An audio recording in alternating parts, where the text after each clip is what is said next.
Hi, welcome to Chapel Hill Maker. I'm Rachel, and I love knitting and making here in beautiful Chapel Hill, North Carolina. I am so happy you could join me today. I have a now fully finished object that I'm excited to talk about, as well as a fun little side quest, and I'm also looking forward to catching you up on a few of my works in progress. But the other thing I'm gonna talk to you about today is about how to find your knitting people. I've had several comments from people who say they don't have anybody to knit with where they live and that they would love to sort of find their people. And I thought it would be a good opportunity to talk to you about how I found my knitting people. And maybe you could learn something and it'll inspire you to do the same. So I'm calling today's episode an introvert's guide to finding your knitting people. I jokingly say that, I'm an introvert, which I tend to sort of like to hermit and hunker down, but I would probably fall into that extroverted introvert category where I really enjoy being around people and spending quality time with the people that I care about. And so I just take a little longer to recharge my battery than some. So I'm going to jump right in. I have so much to talk about. I even, when I made my notes, didn't think I did, but that always kind of seems to be the case. So today, what I am wearing is my Highline Henley, which is now finished. I shared it last time and called it my mostly finished object. And all I needed was the buttons. And so I had talked about how my husband was going to make buttons for me out of shells. And unfortunately, those shells that I collected in Mexico really didn't want to grow up to be buttons. So my very handy and creative husband created these wooden buttons for me. And he turned them on his lathe, and I don't know if I can get it close enough for you to be able to really see what's happening here, but they are really, really pretty. They're made out of walnut, and he has a laser engraver, and he even engraved little secret sweet messages to me on the back of the buttons. So dare I say these are even better than shell buttons that I collected in Mexico. So I'm thrilled with the finished object on this. And as we talked about, I went with the chartreuse green in daily wool from Pearl Soho, and that's a sport weight superwash wool. And then the rest of the sweater is made from Pearl Soho's sweetgrass. And let's see if you can see these beautiful stripes and the way they meet up in the back. You start with a trapezoid in the back, you pick up for shoulders and knit down until you get here, and then you join the fronts under here, and you knit flat until you get to underarm separation. Tori Yu just writes a fantastic pattern, and I am so happy to follow them. I did do a little bit of contrast, a contrasted bind off. And all I did for this, because I tried to do a tubular on it, and I didn't love the way it looked with the contrast. So all I did was I knit one row in the contrast color and then bound off knitwise. I did bind off the collar and the button placket with a sewn Italian bind off. I think I did a full tubular actually. I think I did the setup rows also. I think the only modification I made was to make the body just a tiny bit longer. Let's see if I can show you. I can't because I'm too close to the camera, but here's how it fits. I love the drop shoulder and the way the stripes work. And this is, I think I said it's Pearl Soho Sweetgrass in the color Pale Sesame and Rye Flower. And I really love the way it blocked. It's very soft. It has like a tiny bit of prickle factor. I'm wearing this next to my skin and it's not bothering me, but I do imagine if I were hot, I would probably feel more prickly. But it was such a nice yarn to work with. It's cotton and alpaca, and so it didn't hurt my hands the way cotton sometimes can, and it did bloom a little bit when I blocked it, and so I really recommend it. I enjoyed working with it thoroughly, and I look forward to finding other projects to make with it. So that is my finished object for this episode. It's the did I say the name? It's the Highline Henley by Tori Yu. And I love, love, love it. I have been wearing it nonstop since it came off the needles and since I finally put the buttons on. So yeah, I totally recommend it. I did have a little side quest this week as well. I talked to you in the last episode about the Embroidery on Knits book, and it's by Lina Publishing by Judith Gumlick. And number one, it is a beautiful, beautiful book. And so I think I even said last time, oh, I'm not going to get to this till the summer. And famous last words, as soon as I did that, I sat down and was like, or I could try it now. And I was feeling a little bit frustrated with one of my whips and needed sort of a clean slate on something. And so I went and I picked this up. And this is the Tolsta Tea by Rebecca Clow. And it is awesome, just like basic, not in a bad way, in the best way. She gives you a basic t-shirt pattern and then gives you all of these suggestions on how to modify it in the pattern based on what her testers did, which if you haven't knit any of her patterns before, she gives a lot of really great modifications and options, which I feel like is so cool because you get a lot of bang for your buck with her patterns, and they're really creative and very well written. And so I pulled this out. I knit this last summer and it fits really, really well. I have a little picot edge on the sleeves and on the neckline. I did put some elastic in here because my neckline was a little looser than I wanted it to be. I knit this with Purl Soho's Santalina, which is also really, really soft, and I'm blanking on what the makeup is, and I don't want to say it wrong, so I'll link it below. But it's really soft. It's not. This is, I feel like, maybe a little bit better for warm weather. It's definitely a warm, even though it's a more plant-based or a mixed plant-based fiber. Feels warmer on my skin. It's also a little bit softer though, so I will say that. So I got a bunch of wear out of this when I first made it, but it was a tiny bit cropped for my taste, and so I wasn't wearing it quite as much as I wanted to. And so when I was looking at the embroidery on knits, I thought, I don't have anything to lose. I'm not wearing this a ton. It would be really fun to just sort of play and paint with color. And so the book offers templates that you can trace onto some water soluble, gosh, what's the word? I'm blanking on what the word is, but the water soluble, whatever that word is, that you put on top, and you put it in an embroidery hoop, and she gives you directions on how to do each stitch. I have literally never embroidered before I did this. I've done duplicate stitches, but I've never done like real embroidery. And so this was my first attempt right here. And I did this on the back because I wasn't sure how it was gonna go. And so I put it there on the back, and I had so much fun with it. It just felt, really low stakes in the best way, like just something I could kind of play with. And I wasn't feeling like, oh, I don't know if it's gonna work, and if it doesn't work, I just sort of sat down and played, and it was really, really fun. It was so much fun, mind you, that I felt like I needed to do it on the front too. And it's sort of one of those things that once you get going, you can't stop. It's so potato chippy. And so after I finished that, I thought, well, should I just cover the entire thing in embroidery? And I did stop, and I put it on Instagram, and I did a poll, and some of you guys responded.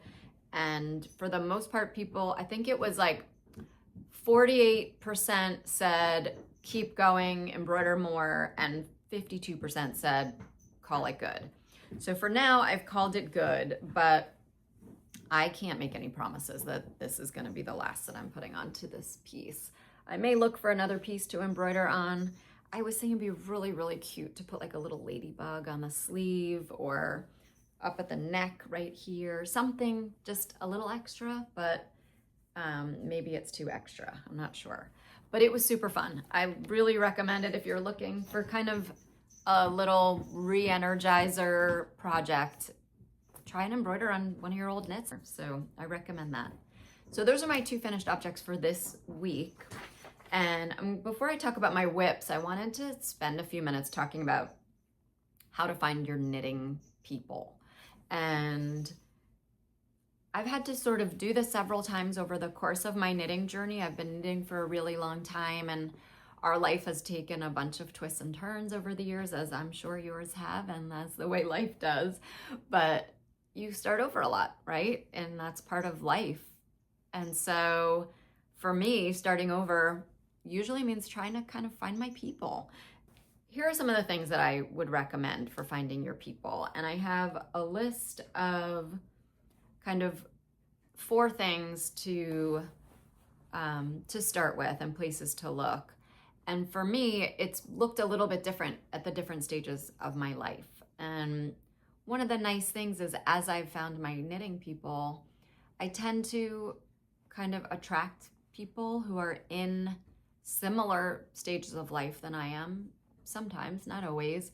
But also I have the experience of getting to know people that I would never get to meet otherwise. And that also is great. It gets you out of your little bubble a little bit. And so that's also been such a special part of meeting new people through knitting. So the first thing is if you really have no idea where to start, I recommend looking at your website, at the websites for your local yarn stores. So many of them have regular knit nights or meetups or crafternoons or whatever it happens to be as a way of supporting their community. And a lot of times if you love the yarn store and you like the people who shop there, you'll probably like the people that are at their knit nights. And so that would be the first place to start. The second one that I would recommend is check Reddit, check Eventbrite or meetup.com, or some of your local coffee shops or bars also tend to have craft nights. And so if it's a bar that you like to hang out at and you like their people, there's a good chance you're gonna like the people who go to their crafternoons. And so I think, you'll definitely see a theme here is sort of like attracts like, right? Number one, if you meet a whole bunch of people who are knitting, you already have something in common and it's a great place to jump off. And it's, you're not always going to find your people on your first try. It may take a couple times out of the gate, just like anything. And for me, at the stage of life that I'm at now, and maybe it is at every stage, I don't know, it's hard to make new friends, right? It's, especially my kids are out making their own friends. They don't need me to schedule play dates anymore or look for things for them to do, which was how I met a lot of my people way back when. I met my very first knitting group at the, some of them were at the playground at the mall, like where I'd take my kids on a rainy day to play. So sort of look for knitters in the wild too is another piece of advice. And I'm so sorry if you can hear Mary Poppins chewing away over there. But so yeah, Reddit will sometimes mention either like the Reddit of like r/knitting, or in your local r/Chapel Hill. You could put in there and then put a post on there, anybody looking to meet up to knit. Those maybe feel a little bit, I don't know, not riskier, but you have to do a little more work for that to find that. And so I think I would start with your local yarn store because you already know you've got knitters there. But I've seen some really cute like meetups at local breweries where they invite people to bring their craft projects and have a drink and meet people and knit. Or we even have like knitting day at the Durham Bowls here, or I think there was I think they had a knit, did they have this, in the past I know they've had like a knit up, meeting up at the Carolina Hurricanes, or different sporting events too. So that's another place to look. The place where I really found my people that I knit with now was Instagram. And I just saw I saw people posting locally. And so some of my now very dear friends, it's funny to think because we've been knitting together for over 4 years. It was right after COVID and things were starting to kind of open up again. And I saw Victoria from Knitworthy Yarns posting that she was at a local coffee shop, and I commented and I said, "Oh, I know where you are." And we started chatting and said, if you ever want to meet up to knit, let's do it. And I've met a bunch of local knitters that way. Maybe it's one of you guys watching, but I've met a bunch of local knitters that way. It's just like, hey, I see where you are. If you're ever looking for a social knitting coffee date, let's meet up. And so a bunch of those happened around the same time where I looked for people. And then I thought, well, if I've met all of these people individually, maybe we could do a meetup together. And so we grew from just 2 of us to 3 of us. And then one person said, hey, I have another really good friend who knits. Would it be okay if I brought her? And we've had a really wonderful group. At the beginning, we sort of had a little bit of kind of shuffling of knitters who came. Some people, we just weren't their cup of tea and they didn't come back again, and that was okay. It didn't hurt our feelings. Some people, their schedules didn't line up. We just sort of ended up with this really nice core group who come and we meet, and it's been really soul feeding for me, and I hope for them, over these last several years. And we've weathered some life events together, and it's gone from being people that I just knit with to friendships, and that has been so important to me, and I wouldn't trade it for anything. The last thing is, if you are sort of nervous about putting yourself out there with people or showing up by yourself to a knit night, is I just recommend knitting in public. Go to your favorite coffee shop and knit. Go to the playground and knit. Wherever it happens to be that you spend time, take your knitting out. I have found that for the most part, other knitters it's like this beacon. We kind of can't help ourselves. We see somebody making and we want to know what yarn they're using or what pattern they're following or what they're doing. And I've met some really nice people that way too, is just by taking my knitting out, which I can't help doing anyway, but people come over and chat. And so that maybe is sort of, it's like fishing with a little bit of bait, I guess, but like fishing, it requires some patience, and maybe you'll meet somebody, maybe you'll just have a nice cup of coffee and some knitting time. But those are kind of the 4 things that I would recommend for trying. And a couple of things that I want you to keep in mind as you're sort of starting this community search is, number 1, it takes trial and error. Like I said, you might meet somebody and they might not be your person. They might be lovely, but they just might not be that, fit for you. And that's okay. You now know somebody new that knits, and it's always nice to know new people, even if they don't become your person, right?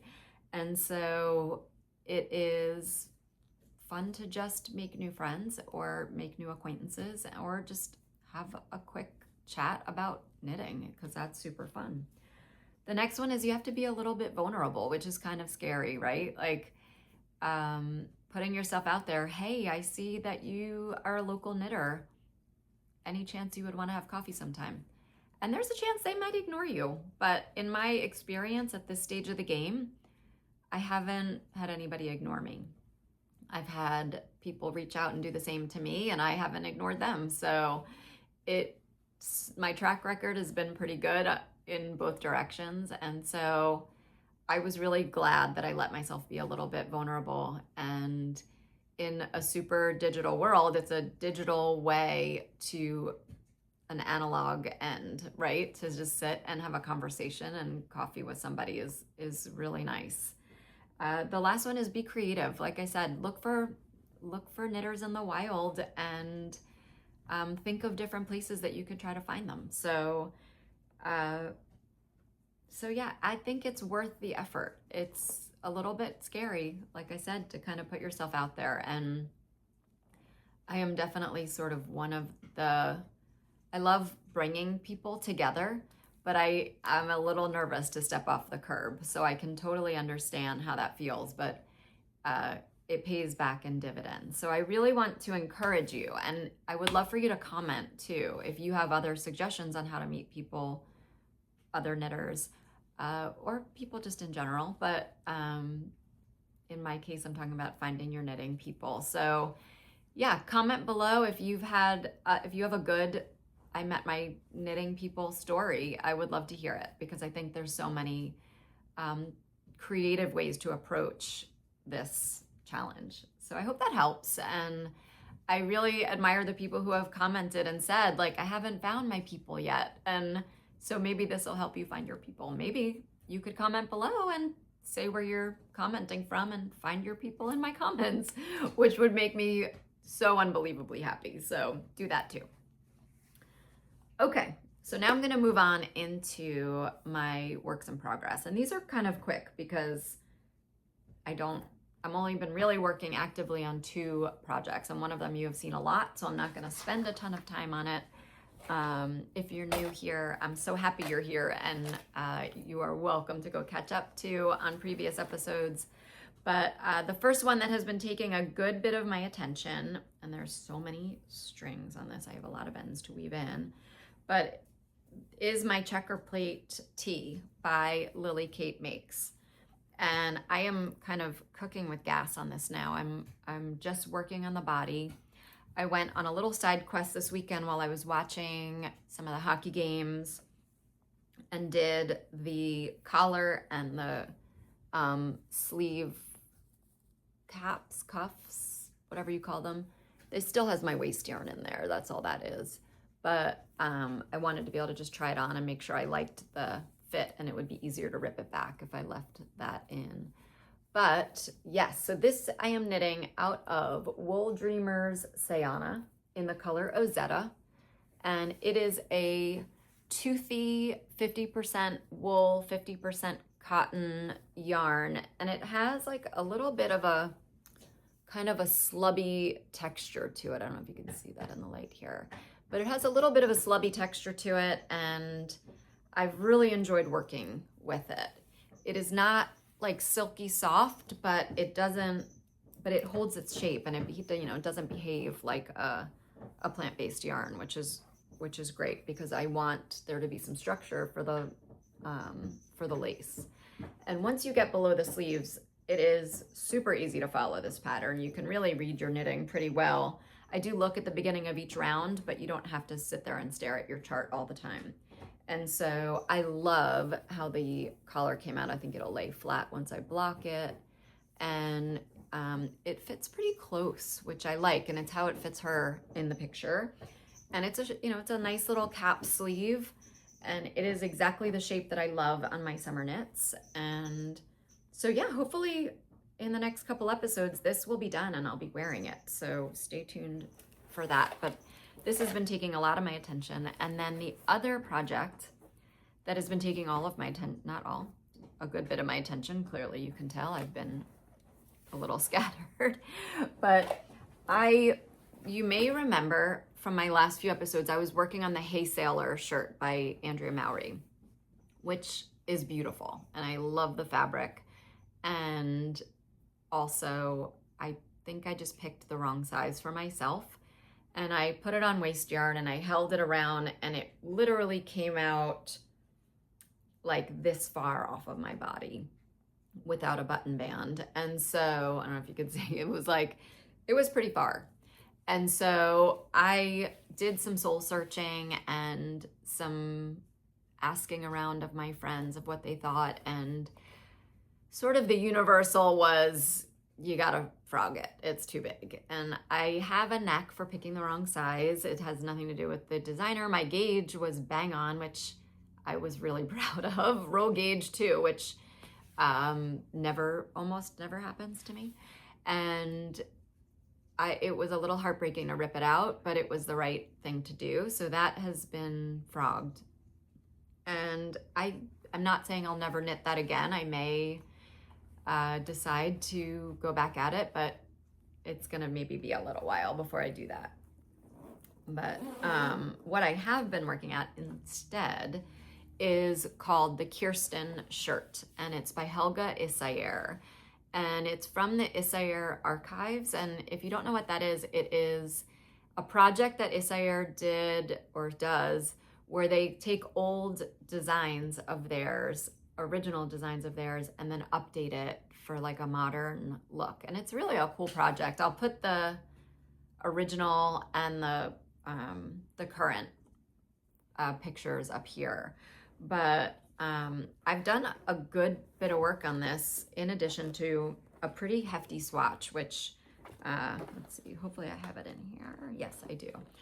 This pattern is really cool. It's like an empire waist, little, has a button placket right here, which seems, and a collar, which seems to kind of be something I'm drawn to right now. But it has a couple of cool techniques in it that I haven't really done before. And one is like a welt that goes right across the empire of the, you know, the separation between the top and the bottom. And you change direction. So the bottom is knit, I will show you what I've done. This is the bottom of the sweater. And look at how fun this is. This is with the same yarns that I was using for the Hey Sailor, which is the darker blue is Amy Scher's Comfort Silk Linen, and it is a linen merino and silk blend. And it's really soft and has a really nice drape to it. It's really soft. And then the other is Camellia Fiber Co. Flax Fingering, and that is in the color Poppy. Amy Scher's in the color Forget Me Not. And that is a really similar makeup, except for it's alpaca versus merino. So this gets knit stockinette stitch with a garter bump, and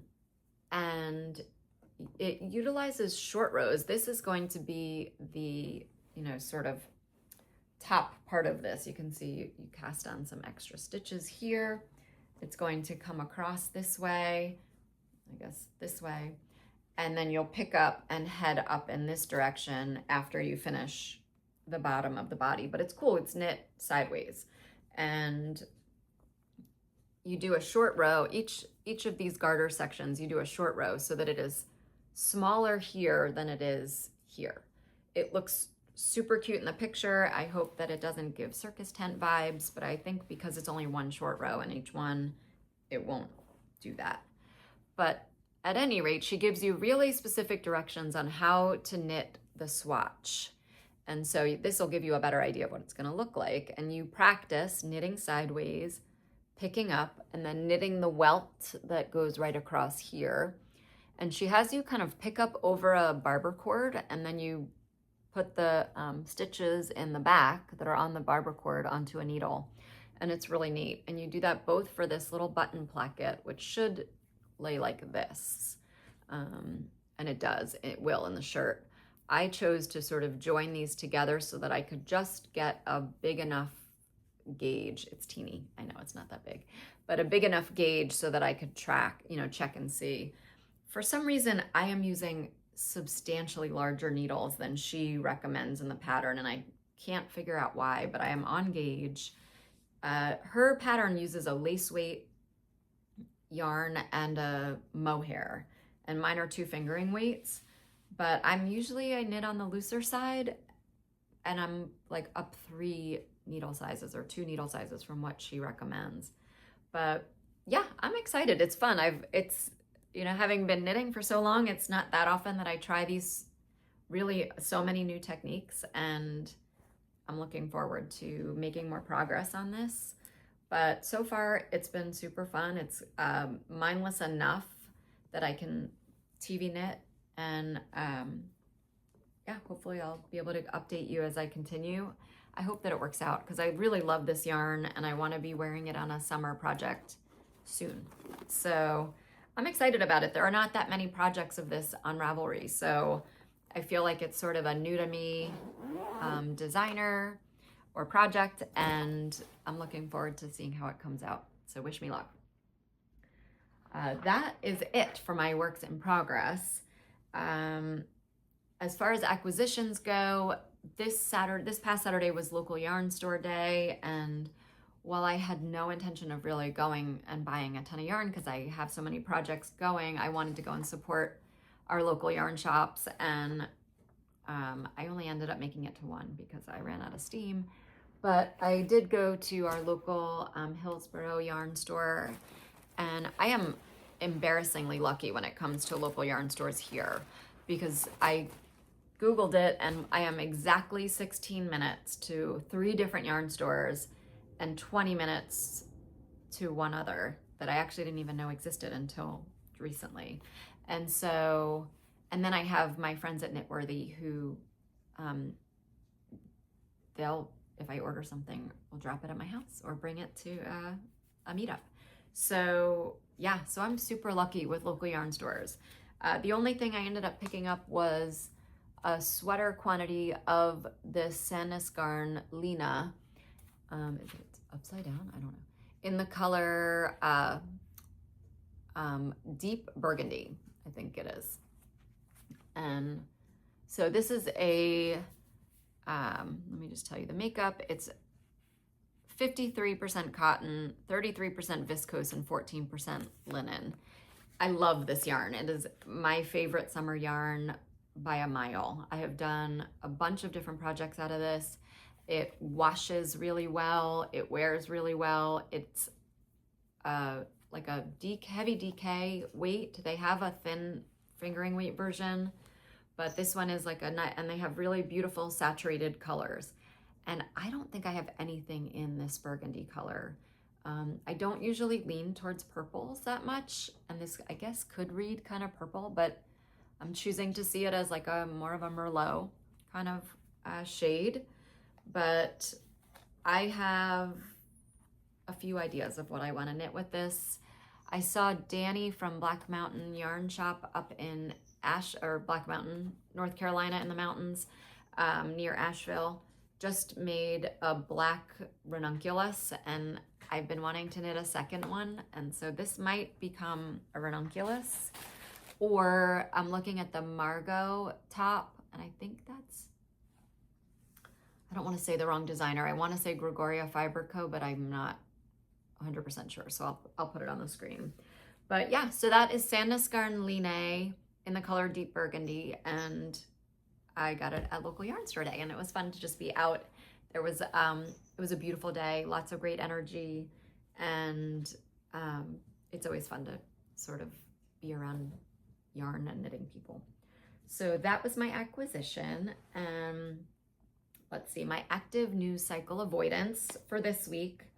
I binged a podcast from iHeartMedia called Love Trapped. I don't know if you're a podcast person, but it was, and I don't actually think it's fully finished. There may be an episode or 2 left, but I don't watch The Bachelor, but it's featuring a guy who was on The Bachelor. So if you are a Bachelor fan on from ABC, I guess, named Clayton, and I guess he was sort of a really unpopular bachelor, and he had to kind of go and repick his life up after not being super well liked, and he moved to Arizona and became a real estate agent and met this woman who, after, it's a little spicy, by the way, I wouldn't listen to it with kids around, but after meeting this woman who claimed to be